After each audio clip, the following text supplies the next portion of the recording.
I'm Lisa Daftari for FoxNews.com. Estimates vary on how much ISIS is making on the sale of oil, with some saying the terrorists are able to earn up to $3 million per day. Blackhawk Partners, a New York-based private equity firm, handles crude oil assets in the Middle East. Their president and CEO, Ziad Abdelnour, says if we really want to go after these terrorists, we have to go after their pockets. He joins us to explain. How much oil are we talking about? How much oil does ISIS currently control, both in Iraq and Syria? Well, in Iraq, they control mostly oil assets or production in the north and west, not in the south. Most of the bulk of oil production in Iraq is in the south. Thank God that they are not yet there. You say yet. Are they planning their strategy to go after areas where there is oil? Absolutely. That's exactly their strategy.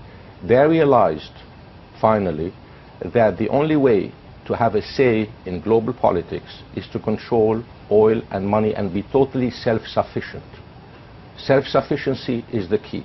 With 3 million barrels a day, that's around 700. With $3 million a day, that's around, you know, a lot of money. Hundreds of $millions. Right. So they're earning up to, the lower estimates say $1 million a day, but I've seen higher, up to $3 million. $730 million a year. All these barrels of oil, who's buying them? They smuggle the oil through tracks that they control to Jordan, to Syria, and to Turkey. To Jordan through Anbar, to Iran through Mosul. I'm sorry, to Iran, to Turkey through Mosul. And this is, you know, they basically get the oil, sell it, refine it, either for cash and refining through tracks that they control, and they sell the oil. But, and you say go after their pockets, but how are we, the United States or anyone, able to do anything? How can we differentiate and say it's not capitalism, this is terrorism, you're funding a terror group? Look, at the end of the day, we have to call a spade a spade. This is not democracy, war for democracy. This is not for Islam, Christian, you know, Sunni, Shia. This is about power. Who controls the oil assets sets the agenda. Look at historically. In '73, oil embargo didn't work. 9/11 terrorism, they had a dent. You know, right now with Iran, Sunni Shiites, you know, the real power that they realize is controlling oil assets, being self-sufficient, establish the Sunni triangle between north and western of Iraq, and then from there expand to the south and expand to the whole region.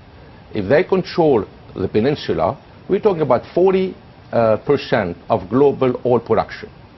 40% of global oil production, that's massive. Even if they control only the southern of Iraq, the south of Iraq, this is beyond any terrorism that they can do. They realize at the end of the day that to have power, it's not by doing terrorism, it's not by going and throwing the banners of Islam. This is a cover. The real power is to control all assets. And you said control, and they understand that. They're going after electric supply, water supply, oil as a revenue. Yes. They're not waiting for foreign countries to aid them, correct? Yes. How do we stop them? We have to contain them in the triangle that they are in. We have to make sure... What does that mean? Containment is what? Right now they are in a very limited part in northern Iraq and the west of Iraq. The whole region doesn't have much oil. Most of the oil is in the south. We have to contain them in that region. We have to make sure that they're not going after the oil assets in the other parts of Iraq, because this is the fuel for their activities, for their terrorism, for their power, controlling oil assets. What could we do to Jordan, Turkey, Qatar? How can we stop them from helping out in this situation? Turkey is turning its sight on that. They're not paying attention. They should. You know, they should play ball. They're not playing ball. Syria, you can't do anything. They're working with them in cahoot, obviously. You know, and Syria is a major player in the chess game. Syria controls all the pipelines. Syria is at the hub of everything. We have to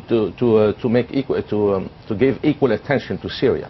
They're pretty dangerous. And you say equal attention to Syria, but who's really pulling the puppet strings in Syria? It's Iran. So what's the role that Iran is playing in this entire game? Look, I'm going to tell you something that sounds pretty scary, but this is how I look at it, 5 years down the road as an analyst.